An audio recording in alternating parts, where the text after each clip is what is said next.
Well, flippin' heck, it's only happy times and places, a positively inclined Doctor Who episode commentary podcast, which, for 1 week only, changes in sound quality halfway through the episode when something broke. It's still listenable, but it changes, just be aware. It's not your ears. So, I'm Andrew Smith.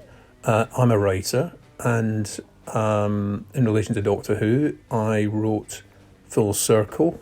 And for the last 10 years plus, I've contributed several stories to the Big Finish audio ranges for Doctor Who and other titles. So Toby, for my contribution to this excellent series of yours, I selected The Dominators. Well, hello everybody. It's time for episode 2 of nobody's favourite Patrick Troughton story, The Dominators, which, as you heard there, is not even our special guest, Andrew Smith, writer of Full Circle and a great many fine Big Finish adventures too. Andrew is a lovely, lovely chap, and he's canon, proper Doctor Who writer. I'm lucky enough now to count as a friend, because he got in touch with me many moons ago on Twitter and said, "Oh, I'm going to come and see your show," and so we met up after the show, and how delightful that was. Well, I think we spoke a bit on Twitter first, and then he said, "Oh, I'm going to come and see your show," and we've been chums ever since. And he's a really interesting guy, policeman for many, many years, and then when he retired, he went back to writing for Doctor Who for Big Finish. So he's chosen a story that he remembers because he's a bit older than me. So this for him is nostalgia, whereas for me, it was one of the few full Patrick Troughton stories available, and it was one I yearned to see actually as a youngster, because I'd loved the pictures of the Quarks, and I remember being quite relieved and go, well, we haven't got many Patrick Troughtons, but I was quite excited that the Dominators was one of the ones that we did have. But I've never really loved it over the years, but I really enjoyed episode 1 there. So let's see what happens when we go to the planet of peace, Dulcis, in episode. Well, we've spent episode 1 on the planet of peace, Dulcis, but we're going to now go, you and I, as a podcast broadcaster and a listener, we're going to transport ourselves to Doctor Who in 1968 and the planet of Dulcis, episode 2 of The Dominators, and I'm going to start playing it in 3, 2, 1. Whoopity-doo, whoopity-doo. I remember being jealous because they showed this, I remember, at Longleat. I didn't go to Longleat, but my friend Ollie, who was my friend who got all the stuff that I wanted, I remember, I'll probably mention this a lot, but I remember I tracked down Zuckuss, who was a Star Wars figure that we couldn't find in the shops anywhere. I remember finding it, and it was a shop that didn't have many figures. We tried all the big ones, finding it in a shop that just had a handful. And I got Zuckuss, and I thought, but I bet if I get this, he'll get an AT-AT, which is the impossible to get giant, big prize toy. And I rang him, and honestly, I said, "You'll never believe it, I've got Zuckuss." And he went, "Oh, well, I was in the shop with my gran, and I just went, please, please, please." And eventually she relented and got it me. Whereas if I kept saying please to somebody to get something, I'd have had a clip round the ear. Anyway, he wasn't even as big a fan as me, and he went to Longleat. But he very kindly gave me his programme. And he didn't watch any of the stories anyway. He just sort of, I think he walked around and saw some of the panels, but there was a tent, wasn't there? Where the idea that actually watching episodes was as exciting as seeing a panel with some of the stars. So Barry Newbury's back as designer. That's a special effects shot, isn't it? Where Jamie is flung back against the wall, whereas Troughton has to sort of act it and go out of shot. Going your bodies to the wall. He's got a sort of slightly dead, slightly ethereal sort of delivery. That's really nice, actually. That nice, clever piece of camera work to suggest that to have Jamie within the wall that he was pinioned to, sort of then turned horizontal. So let's look at the Quarks. I think the Quarks, played by school children, John Hicks, Gary Smith, and Freddie Wilson. We make a mistake in the because you never know what somebody's going to say in the commentary. I remember Fraser Hines going, "Oh yeah, one of them was in Crossroads."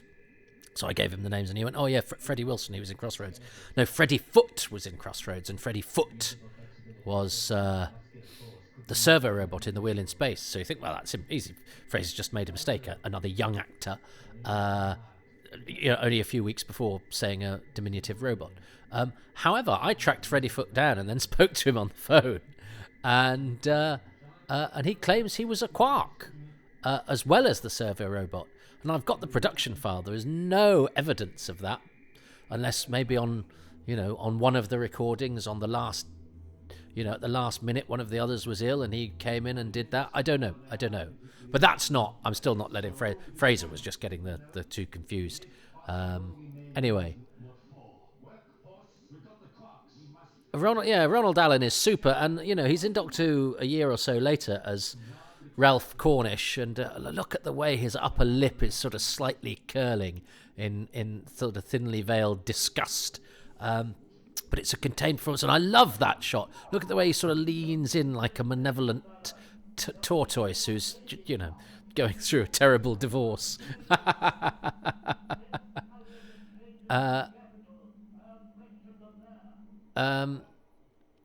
So I think one of the reasons we're not over the moon about the Dominators as a community, and obviously there's bound to be somebody listening who goes, well, actually it's my favourite story, but I'm generalising, and I know it's this may be news to some of the younger listeners, but sometimes a general sentence, its specifics aren't tailed entirely to you, and it's not of great offence if they're not.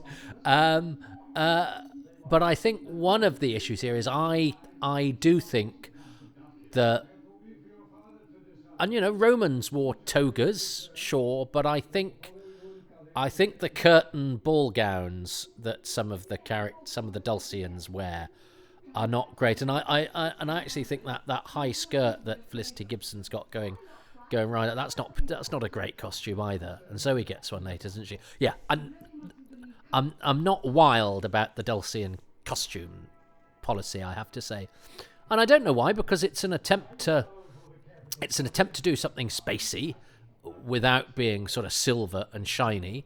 So I sort of approve of that, and having something based on an ancient culture,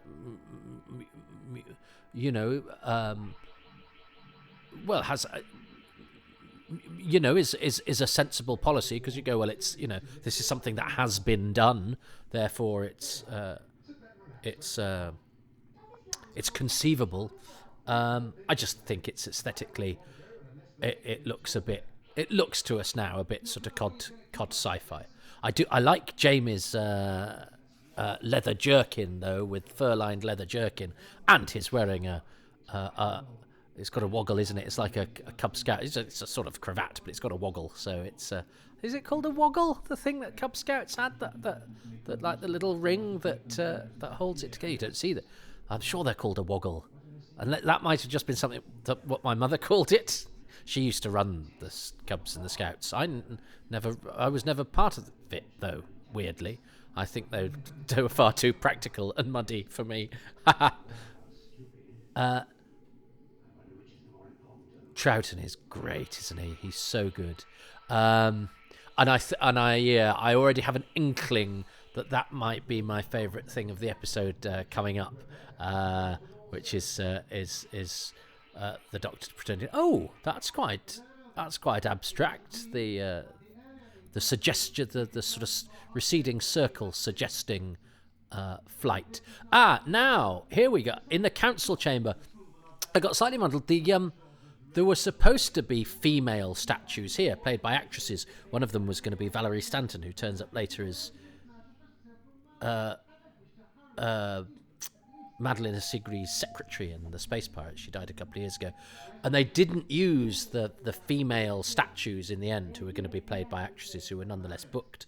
But but they were people in the nuclear museum last time, but they weren't female. They were men covered in bits and bobs. So right principle, wrong gender of supporting artiste being a dummy rather than a statue. But anyway, because I suddenly thought, oh, hang on, I did worry that I'd got a slight muddle, so I did just double check that. So that is all right and correct.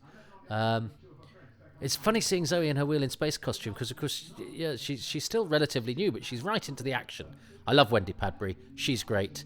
I do like. I have to say, I rather like the two unnamed council members who just spend the whole thing being idiots, but they do it rather well. Ronald Mansell and John Cross, and then because there's four of them. I'm not counting Bovim, the bald guy played by Alan Gerard, who's just been interrupted by the arrival of.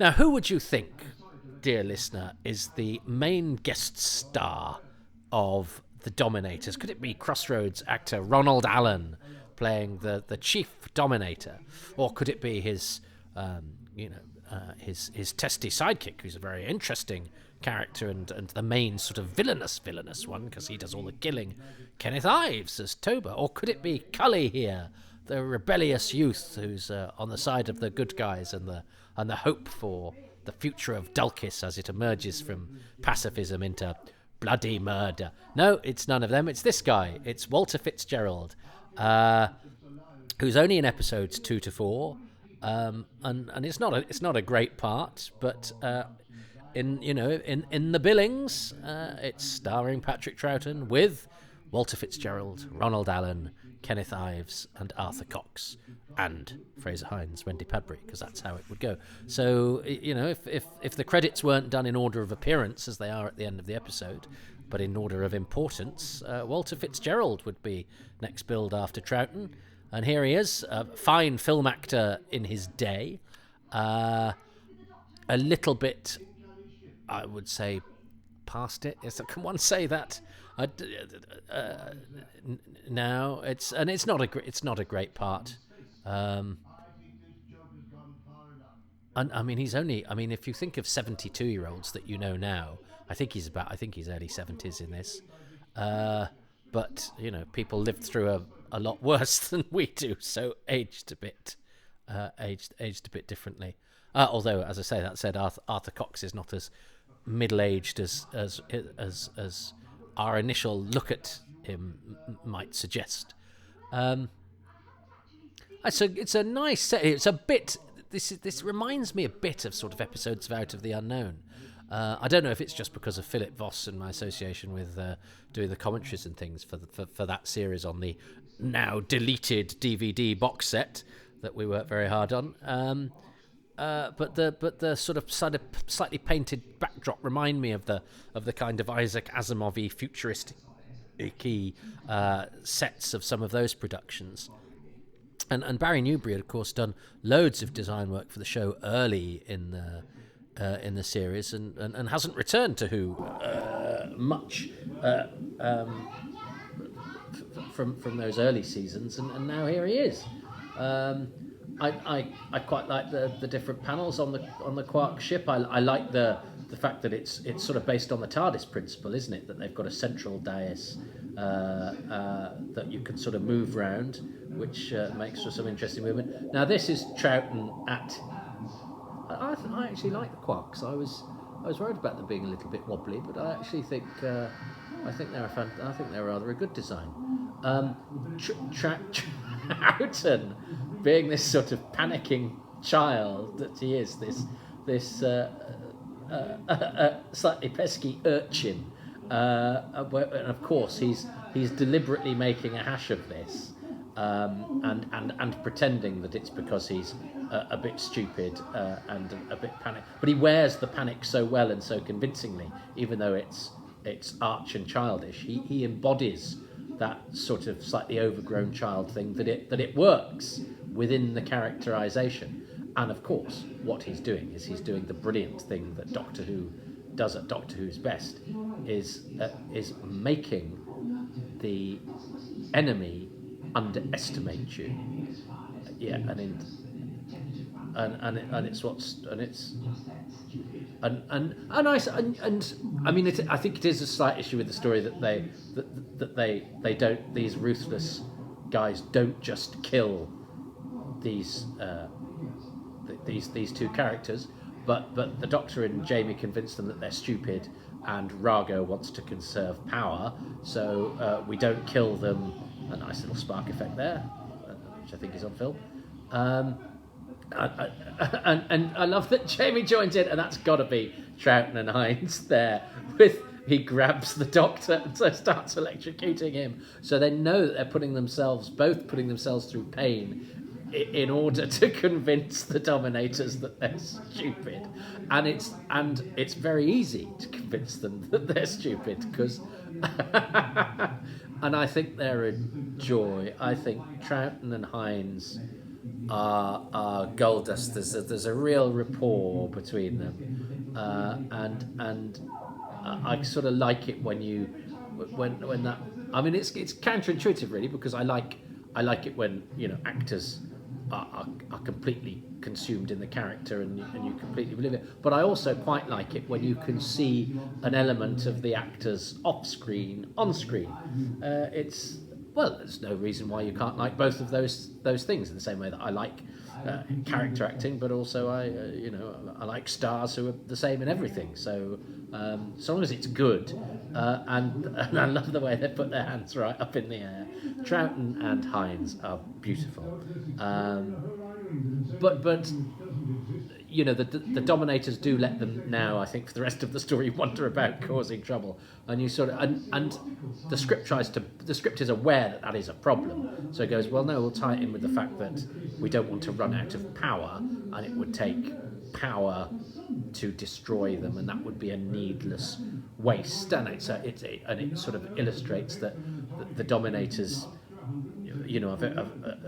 are callously disdainful of that they see as being inferior, which ends up being a shortcoming of theirs. But I think it's too stark a shortcoming. Why not just throttle them? And why not punch them to death? He says robots, like Terrence Dicks. He's been talking to Terrence Dicks. Robots.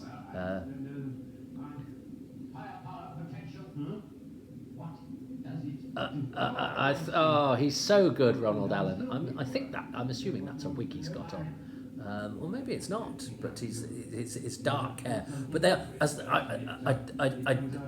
he is like a sort of malevolent tortoise. But he's got a very Gollum-like countenance. Well, he hasn't. The makeup on him is very good. They've sunken his eyes and they've sort of chiselled his features, and he is like a sort of stone edifice of cruelty. But it's not a sadistic cruelty, and I do quite like that contrast between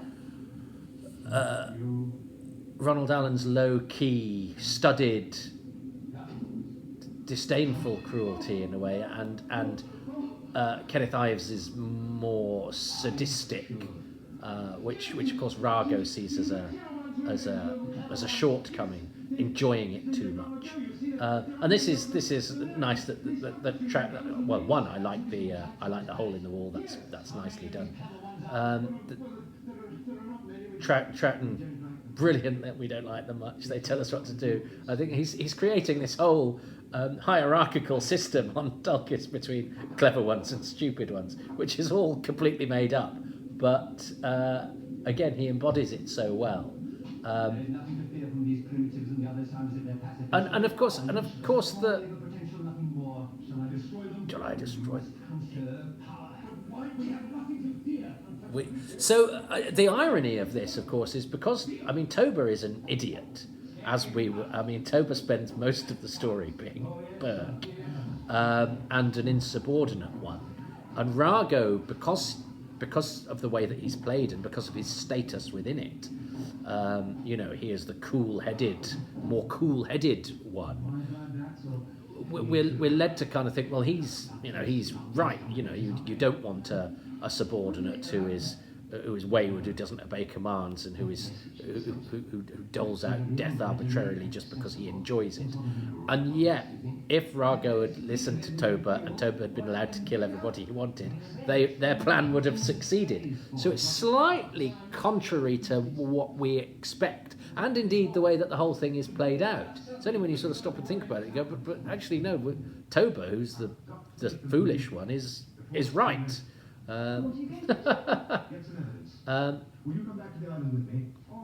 it's Cully being Senex's son is handy because it gets them access to the council and all that sort of thing. But that outside, seeing outside the window the sort of city, which is just a painted flat, isn't it? But that's quite effectively done. Oh, but so there's a clothing dispense. I love that where you go, this is what happens in space. You get your clothes, you just dial up your clothes, and of course everybody wears the same clothes. So I mean it's basically a leotard with some netting, isn't it? That poor old Felicity. You have to walk around in your underwear a lot in futuristic 60s, didn't you? And I think, yes, I mean, they have a bash with these characters, and I remember there was a rumour when I was a youngster that some of the Dulcians were painted gold. I remember Doctor Who magazine citing an interview with Giles Block, who plays Teal.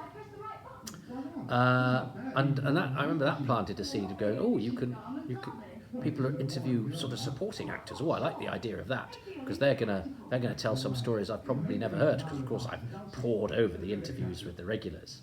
They're very jolly, aren't they, Zoe and Cully together? They're having a Saturday tea time adventure for kids.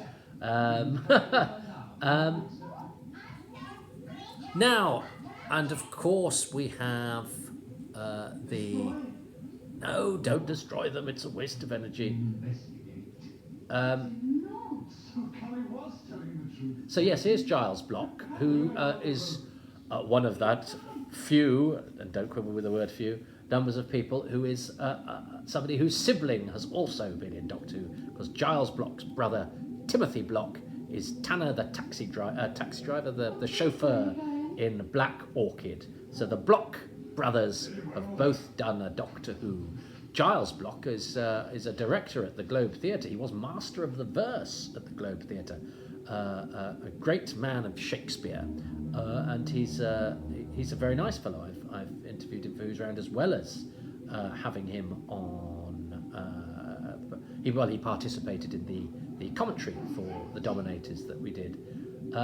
So yeah, the Dominators are the masters of the 10 galaxies, but you can just wander into their spaceship. Now, these voices. Sheila Grant is a fabulous voice actress. Her voices crop up a lot in... ow, that looked really painful. In the Radio 4 extra plays that I present from the archive. She's long dead, sadly. But her name always stuck out to me because there was a character called Sheila Grant in Brookside, played by the excellent Sue Johnston. So I always noticed her name. That's really well done, the way that they do that. The table sort of flattening out just with a bit of trickery. And I do like. He looks so good with his analysing headgear on. And he's really not a fun guy, is he, Rago? He's a very sort of clinical, cold and clinical scientist. And that makes sense, going, well, we'll keep them alive because we might need a labour force. That's an absolutely good use of resources if you're marauding creatures on a warpath. You have to if you're using the planets that you invade as kind of waste stations, you sort of top up your resources from there. I like these shots on film; they look good. I wish, and I think the Dominators and the Quarks look good together. I think it's a pleasing visual. They are, and they're not quite as sort of plonky and wibbly wobbly as I thought. So and their voices, the Quarks' voices, all of their noises are treatments of Sheila Grant's voice, aren't they? And I think that's a really, really nice idea. And I think having these, creatures that melt your face to bits and, blow you up and whatever, having these high-pitched voices is nicely incongruous. The Dalek voices are brilliant and they're scary and harsh and menacing. But I think I think it's an admirable idea to go, well, let's have the voices quite disarming. It's the "Who are you, my mummy?" Sort of ideology, isn't it? Of have something with an innocent voice that makes the fact that it's then a parody of innocence and a thing of destruction. That works. That's a really good idea. And unfortunately, I think, that's excellent. That's excellent model work. And I really like that sequence with the Quarks on the top of the hill. Oh, I think there's a few episode endings, aren't there, where the buildings falls in on Cully and somebody else. Oh yes.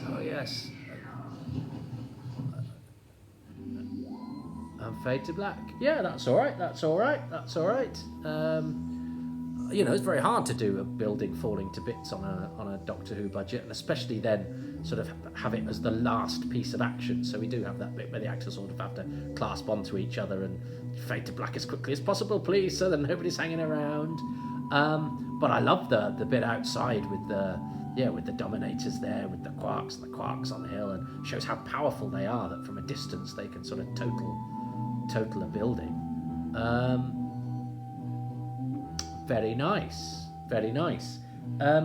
So we'll talk more about the Quarks' voices. Well, yes, I do like the principle. I'm less convinced about the practice, but we will talk about that, I'm sure, during... now you see, BritBox has skipped to the next episode and it's playing it really slowly, but that's okay. It's like watching it on an old VHS switch going... because that used to happen all the time. As each episode stopped and finished, you never had a clean opening. If you were watching on a bootleg, it always sort of started by going... And do you know what? So part of me... So maybe that's what BritBox is trying to do. It's trying to recreate the old bootleg experience. What we should have is have the Super Channel logo in the corner of the Tom Baker stories. So apologies, everybody. I think my laptop ran out of memory halfway through recording. So I've just done a bit of jiggery pokery just so at least the end of this episode is of the kind of quality I like to do this stuff in. So I have to choose my favourite thing for episode 2, which is... it's going to be Patrick Troughton pretending to be stupid. I love that. I think it speaks to how the Doctor, uses wit and intelligence, by flagging a lack of intelligence that's ersatz, that's a front, in order to... It's guile, which is great because it's fun, but it's also manipulative.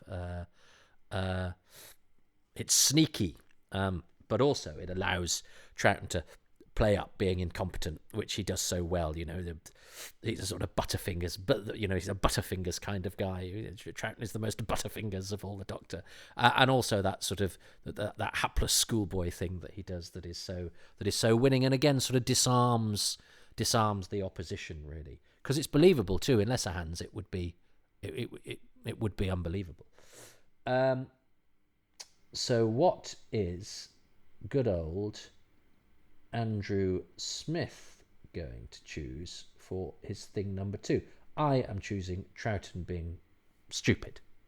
Okay, and now I'll pick my favourite thing from episode 2. It's a close run thing because I was quite taken by the way the Dominators immobilise their prisoners, sticking them to the wall, which had then become a table. It's a nice little flourish, that. But I've gone instead for the scene where Ronald Allen as Rago examines Jamie with his visor on. Quite spooky, menacing, creepy, and again, just a nice little flourish. And I don't know if I've noticed it before, because if I did, I've forgotten. But he points out that Jamie has only one heart, and then when he has the Dulcian under examination later, he mentions that the Dulcian has two hearts, which suggests that the Dominators themselves have two hearts. So it's not a bodily feature that's unique to Time Lords by any means. But yeah, so Rago examining Jamie on the table with his spooky futuristic visor is my favourite thing from episode 2. Ah, well, I do like Rago's spooky futuristic visor, as Andrew describes it. And yes, the two hearts of the Dulcians now, is there a subtext there saying they've got too much heart, and actually you need to be cold and pragmatic in the face of subjugation, or if it's just a bit of nice sort of alien colouring. But yes, of course, and the Time Lords are the most famous two-hearted people in Doctor Who, and I'm sure somebody somewhere might write a story to show that the Dulcians are some faction of Time Lord sleeper agents, or Time Lords who've abandoned the ways of Time Lordery for the ways of namby-pamby pacifism. And whether they're painted gold or not, who knows? I think that ended up just being a load of nonsense. Although you can see from Giles Block's colouring that there is that it's not an impossible suggestion that there might be some sort of golden aspect to them, if only their hair. But anyway. And then the rumours that certain Patrick Troughtons were. I remember, God, there was a time when Fury from the Deep existed and episode 4 was in colour. I mean, God, we fell for so much. It's a good job we don't do that nowadays. Fall for any missing episode rumour going, no matter how extraordinary the claims. So look, I'm sorry about the sound dipping there. I'm glad we got it back. I was going to do more Dominators tonight, but I fear I need to tidy up my computer, back things up, and do that, and convince myself I've actually done something. Well, it is sort of useful. I'm surprised Andrew didn't choose Patrick Troughton's charade, but let's see. So Andrew is 2-1 up on me. I'm getting nowhere near him. I think it's interesting because he watched it as a kid. I wonder if there are things that, images that are sort of seared into his brain that are, are comforting / scary to watch. They have a resonance that they don't have with me because I got this on a murky VHS on the butt end of my video collecting. But anyway, I'm enjoying the Dominators. I think it's got a bit more to recommend it than I've hitherto thought. Obviously, I've programmed myself to be positive, so that's part of it. I'm looking to enjoy it. But actually, that's not a bad thing to do with life, as it throws all sorts of disastrous things at you to try and see the good is what this podcast is all about. And as a result, I'm enjoying the Dominators. I hope you are too. And let's reconvene here when I have a slightly more functional computer. Until then, goodbye.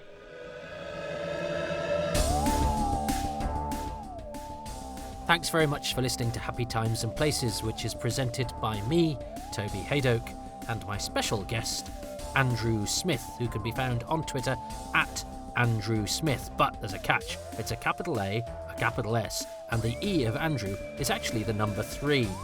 I'd like to thank him, as I say, and the many patrons who make these podcasts possible, and they include Paul Cook, Richard Chalk, Peter Crocker, Rob Dawson, John Deere, Chris Dunford-Kelk, Paul Dunn, Jason Gorman, Siobhan Galichon, Ian Key, Joe Llewellyn, Darren Mackay, Ian K. McLachlan, Nathan Martin, Adam Parker, Barry Platt, Risto Matti Sarillo, David Trainier, Shanti Day, John Arnold, Sam Hollingsworth, Nathan Martin, John Rumpet, Sam Estirem, Christopher Meredith, and Joel Aarons. The music is by Dave Gates, the artwork by Dylan Patterson. If you would like to join that list of patrons, you can by going to patreon.com/Toby Hadoke and signing up for as little as £3 a month. That gets you access to advance releases. You could have been listening to this in March 2022, or maybe April, but certainly ahead of where you're listening to it now if you are not a patron. And you also get the Indefinable Magic and Too Much Information podcasts early, and the Far Too Much Information podcast and monthly AMAs and other thing exclusively. And that, as I say, starts from as little as £3 a month, but you get a 10% discount if you signed up for a year. However, I know times are tough, and a monthly obligation can be a little bit daunting. So you can go to ko-fi.com/Toby Hadoke and just bung a donation my way whenever you're feeling flush or I'm sounding hungry. Still gratefully received. What costs nothing, of course, is to go to iTunes or Podbean or wherever you get your podcasts from. And if you could just give me a little bit of your time to give these a 5-star review. Those 5-star reviews really help to get the word out there and to make our algorithms look all shiny and delightful to any passing trade. And perhaps a couple of lines of review as well, saying what you like about these. Again, that gives people some idea of what they might be in for if they decide to have this on their bus journey instead of, I don't know, Joe Rogan or a podcast about owls. Not to knock either of those things, but this is a suitable alternative, I hope.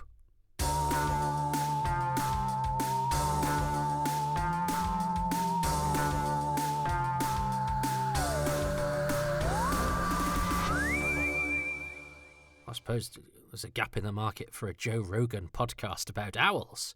Now, I think I think everyone would give that a try. Do check out my comedy as well at Excess Malarkey Comedy Club in Manchester every Tuesday and online at twitch.tv/Excess Malarkey. I'm not going to ramble on too much at the end of this one, just to give you an insight into my day. Started with too much to do, and then Linda Barron sadly passed away, and I was given less than 12 hours to write down all of her life in 900 words. And wouldn't it be easy if Linda Barron's birth name was Linda Barron and all the details about her family life and background and indeed name online were accurate? Well, none of those things turned out to be the case, so it's been quite a dogged search, of course, under a time constraint. So I'm doing this at the end of a very, very long day. And tomorrow I have to be up early to have my ague-ridden skin checked by a top dermatology consultant. So, death and dermatitis, the order of my week so far. It's only a Monday as I record this. Oh, what joys will the rest of the week bring? Well, death, dermatitis, and clearly Dominators. It's a good job you all are out there for me to offload onto. Bye.